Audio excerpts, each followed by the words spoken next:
Hacia la primera mitad del siglo XII, la España musulmana se encontraba dividida en varios pequeños reinos taifas, lo que aprovecharon los monarcas cristianos para avanzar hacia el sur.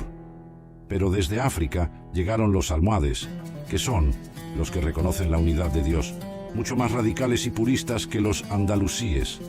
Eran tribus bereberes originarias del Atlas y el Magreb.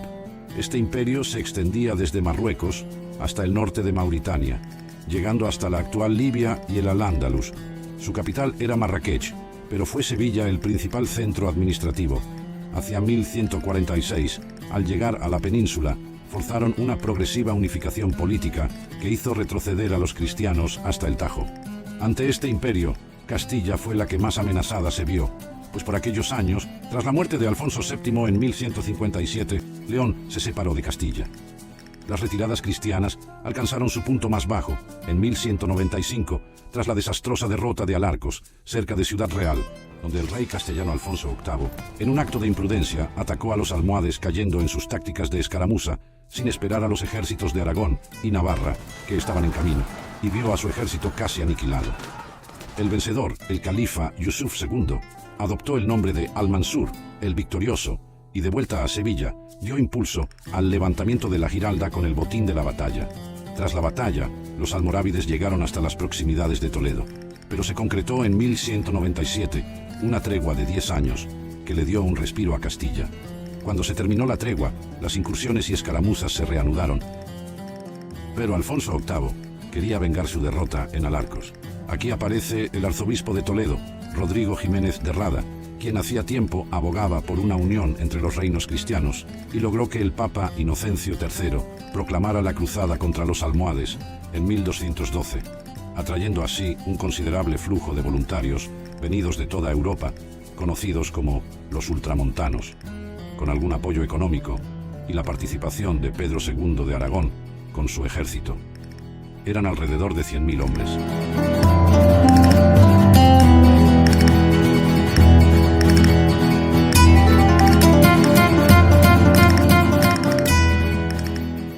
Esta mañana me desperté con el ruido de los cascos de caballos, el incesante martilleo de los herreros y artesanos toledanos reconocidos por su habilidad, y el flujo de pasos que recorrían las empedradas calles de la ciudad visigoda eran de guerreros venidos de todos los reinos cristianos de la península y más allá de esta. Vinieron guerreros de Aquitania, Tolosa, Pisa, Génova, Saboya, Milán y distintos ducados y reinos del Sacro Imperio, del Reino de Inglaterra y sobre todo de las Galias. Se unieron también a la empresa los obispos de Narbona, Burdeos y Nantes. Llegaron los frailes de Santiago, Calatrava, el Temple y los hospitalarios. Sin embargo, el rey de Portugal estaba ocupado sofocando conflictos internos y el de León se negó. Aunque asistieron muchos caballeros de Portugal e ilustres nobles de León. El único monarca que asistió fue el primo de nuestro rey, Pedro de Aragón. Pero al menos, al tratarse de una cruzada, otros reyes no podrían atacar las fronteras de Castilla o cualquier otro que participará en esta empresa bajo pena de excomunión. Los ultramontanos estaban muy eufóricos y animados por la cruzada, pero no habían tenido casi contacto con el enemigo y no entendían muy bien cómo se llevaba a cabo una guerra santa. Pronto empezaron a asaltar las juderías de Toledo, creando un gran caos en la ciudad de las tres culturas. Nos vimos más de una vez obligados a defender estas juderías y el rey Alfonso se vio obligado a apresurar la partida. El 19 de junio salieron de Toledo por el puente San Martín las vanguardias castellanas constituidas por los consejos de Castilla, los caballeros villanos de Burgos y los ultramontanos comandados por don Diego López de Haro. Al día siguiente partimos el resto del ejército al mando de Alfonso VIII. Empezamos la gran marcha hacia el sur, recorriendo cerca de 16 kilómetros diarios a causa de la inmensidad del ejército, y el 23 de junio la vanguardia llegó hasta Malagón, la primera plaza musulmana en nuestro camino. Al siguiente día, los ultramontanos asaltaron la fortaleza, y esa misma noche, el gobernador capituló. Pero los ultramontanos, para pesar nuestro, pasaron por cuchillo a los defensores, hecho que enfadó tajantemente al rey Alfonso. Era evidente que los ultramontanos no entendían la forma peninsular de hacer la guerra. No era una guerra de devastación, sino de reconquista de eso llamado España. El día 27 partieron hacia Calatrava. Esta vez es el rey Alfonso quien pacta con los defensores para evitar que ocurra lo mismo que en Malagón, y les permite salir libremente y llevarse todo lo que puedan cargar. Tras este hecho, parte de vuelta a su hogar una gran parte de los ultramontanos. Algunos argumentaron que no soportaban bajo sus pesadas armaduras el cálido clima de la península, mientras que otros afirmaron que no habían venido a pactar con el enemigo, sino a luchar contra él. De nuevo, estábamos prácticamente solos ante los fieles de Mahoma. Por su parte, los almohades no se quedaron con las manos cruzadas. El califa al-Nasir, hijo del vencedor de Al-Arcos, que se autoproclamó Mahdi o guía, adoptó el título de príncipe de los creyentes, Amir al-Muslimin, al que los castellanos rebautizaron como Miramamolín. Reunió un enorme ejército en Marrakech. Árabes, turcos, sarracenos, senegaleses y bereberes cruzaron el estrecho, sumándose a las tropas del Al-Ándalus. También era una guerra santa para los musulmanes. Según algunas crónicas musulmanas, eran cerca de 600.000 los que partieron de Sevilla, pero estas claramente están exageradas. Lo más probable es que fuera un ejército de entre 100.000 y 150.000 hombres. De todos modos, estos ejércitos eran masivos para la época. El 4 de julio dejamos Calatrava y partimos hacia Al-Arcos. Los días 5 y 6 tomamos los castillos de Piedrabuena, Benavente, Al-Arcos y Caracuel. Estábamos un poco desanimados por la partida de los ultramontanos, que componían casi un tercio del ejército, pero para nuestra fortuna en Al-Arcos llegó un aliado inesperado, el rey Sancho VII, con un séquito de sus mejores caballeros. No era muy numeroso, cerca de 200, pero de gran valentía. Y se puso de inmediato al mando del rey Navarro las levas de un par de consejos castellanos para reforzar su ejército. El domingo 9 de julio llegamos al castillo de Salvatierra y el 13 tomamos con grandes esfuerzos el castillo del Ferral, y así llegamos al fin al encuentro del enorme ejército almohade.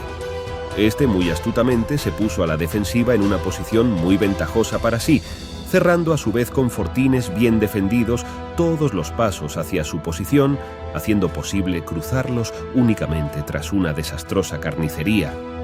En este punto, la situación era preocupante. Los tres reyes, al no hallar modo posible de cruzar sin un desastre, empezaron a hablar de una retirada. Pero entonces, un guardia me informó que un simple pastor tenía un mensaje muy importante para su majestad. Lo hice pasar, y allí, para sorpresa nuestra, informó a los tres reyes que conocía un paso que los moros no defendían, por el cual los ejércitos podrían pasar. Varios creen, no sin motivos, que este pastor era San Isidro Labrador, enviado de los cielos para apoyar nuestra causa. López de Haro comprobó que aquello no era ninguna trampa, y pronto nos pusimos en marcha. Cuando los musulmanes se dieron cuenta, ya estábamos al frente suyo.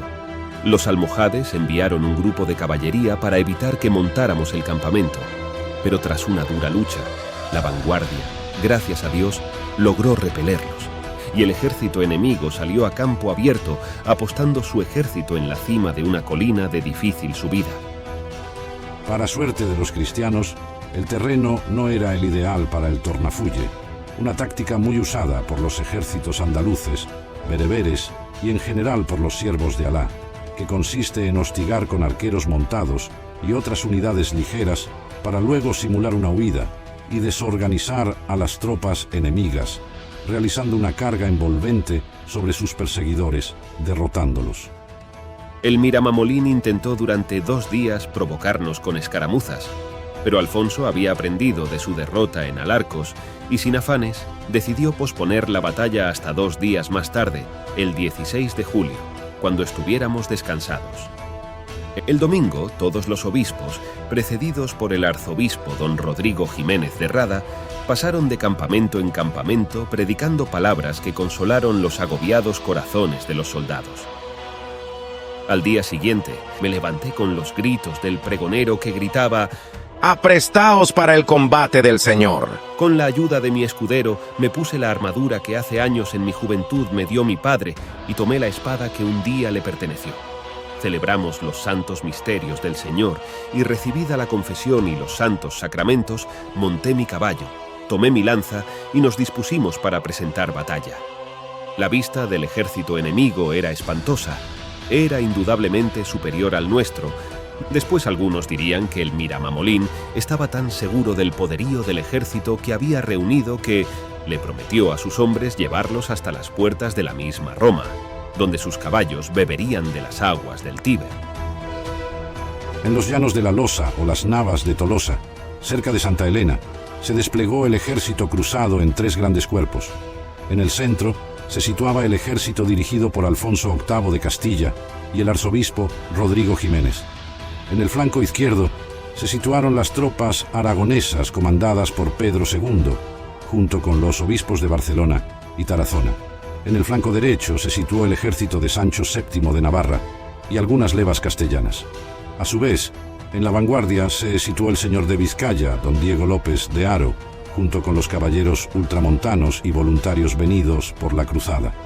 En segunda línea, todos los caballeros de las órdenes militantes, junto con cuerpos de infantería y caballería de los distintos reinos. A la retaguardia, Alfonso, donde también estaban los 3 reyes, un cuerpo de caballería formado por los mejores y más experimentados jinetes, que no entrarían al principio en combate, sino hasta bien avanzado el mismo. Al-Nasir lo desconocía y optó por la táctica convencional árabe. En la primera línea, un gran número de infantería ligera y poco experimentada, compuesta fundamentalmente por aquellos que acudían al llamado de la yihad, y tropas de arqueros y jinetes ligeros. Luego, las tropas profesionales y más experimentadas, y por último, una guarnición de soldados africanos bien armados y el palenque. La guardia personal que cuidaba la tienda del califa, formada por esclavos fanáticos africanos, llamados los desposados, que se encadenaban las rodillas con cadenas para no retroceder, era vencer o morir. Los flancos eran cubiertos por caballería ligera y arqueros a caballo. El estruendo de los tambores y las trompetas resonaban en el aire, mientras los estandartes cristianos ondeaban con fuerza. Entonces, Alfonso dio la orden de atacar a la vanguardia. Don Diego López de Haro levantó su espada y ordenó el ataque. Su hijo, que estaba allí, le dijo: «Padre, hacedlo de modo que no me llamen hijo de traidor». Don Diego, al que su mujer había dejado recientemente, respondió: «Os podrán llamar hijo de puta, pero no de traidor». El resonar de miles de cascos de caballos y la polvareda que se levantó junto con los descargados gritos de los valientes cristianos cayó como una tempestad sobre los desgraciados de la primera línea. Aunque animados, estaban mal armados y experimentados, cumpliendo bien su propósito, como carne de catapulta. El choque de las espadas, el estruendo de los cascos y los gritos de guerra llenaron el aire. La caballería enemiga intentó realizar un movimiento de distracción, pero don Diego no cayó en la trampa y llegó hasta la segunda línea, donde se hallaban tropas más experimentadas y mejor equipadas que lograron frenar la carga apenas y moviéndose. Allí, en medio del combate, el cielo se llenó de una lluvia de saetas, flechas y rocas que caían sobre nuestros hombres, y al mediodía la batalla llegó a un punto muerto, incluso favorable a los almohades, donde la caballería almohade empezó a realizar un movimiento envolvente. Aquí entró en movimiento el grueso de nuestro ejército, comandado por Gonzalo Núñez de Lara, nivelando el combate. En medio de la polvareda, el estruendo del metal chocando, los gritos de dolor y furia, un suelo que poco a poco desaparecía cubierto por miles de cadáveres, el cansancio de los cruzados al luchar cuesta abajo, bajo el calor de miles de cuerpos, cargados de pesadas armaduras y yelmos de acero, y embates por el numéricamente muy superior ejército almohade, empezaron a ceder terreno, a retroceder lenta pero tortuosamente. Para rematar, Al-Nasir, confiado ya en su victoria, ordena la carga de su tercera fila. Sus mejores y más frescos hombres cargaron como toros sobre los cansados cruzados. El rey Alfonso, al observar que algunos con villana cobardía retrocedían, le dijo al arzobispo de Toledo: «Arzobispo, muramos aquí vos y yo». A lo que esté más optimista, respondió: «De ningún modo, antes bien nos impondremos sobre nuestros enemigos». Fernando García retuvo al rey y aconsejó que marchara controlando la situación. El rey se volvió de nuevo y le dijo al arzobispo don Rodrigo: «Arzobispo, muramos aquí, pues no es ninguna deshonra una muerte en tales circunstancias». Y Rodrigo respondió: Si es voluntad de Dios, hoy nos aguarda la corona de la victoria y no la muerte. Pero si la voluntad de Dios fuera otra, todos estamos dispuestos a morir junto a vos. El rey, sin alterar su rostro, levantó su espada y puso a su bellamente adornado caballo en movimiento. Empezó a galopar y con el grito de Santiago y Sierra España. hicimos nuestro último esfuerzo donde nos jugábamos todo. Era el último movimiento que definiría el destino o la desaparición de Castilla y los reinos cristianos de España. Tomé la lanza que un día empuñó mi abuelo. Nuestros caballos bajaron con gran impulso la mesa del rey y pronto arrasamos las defensas enemigas. Atravesamos la primera, segunda y tercera línea. No puedo imaginar el pavor de aquellos pobres al ver a centenares de estruendosos caballos levantando una montaña de humo, cayendo con incontables lanzas, espadas y mazas sobre ellos. Milagrosamente, el estandarte del rey que ondeaba la cruz del Señor pasó por medio de las filas enemigas en una acción heroica. Sancho VII de Navarra llegó con sus 200 valerosos caballeros hasta la rica tienda del califa, quien había estado observando la batalla con la mano en el Corán. Tuvo que salir huyendo con unos pocos leales, mientras la Guardia Negra o el Palenque se quedó defendiendo la tienda hasta que, uno a uno, fueron cayendo y sus cadenas fueron rotas, las cuales luego se incorporaron al escudo de Navarra. Tras la huida del califa, todo el ejército enemigo comenzó una desordenada retirada. Los reyes ordenaron perseguir al ejército almohade que se retiraba para evitar que se reorganizara y volviera a atacar. Por la noche el ejército almohade quedó completamente destruido. Finalizado el combate, nos congregamos para cantar el Te Deum. Se entonaron canciones e historias por los juglares en toda Europa sobre este día. Por gracia de Dios, habíamos vencido.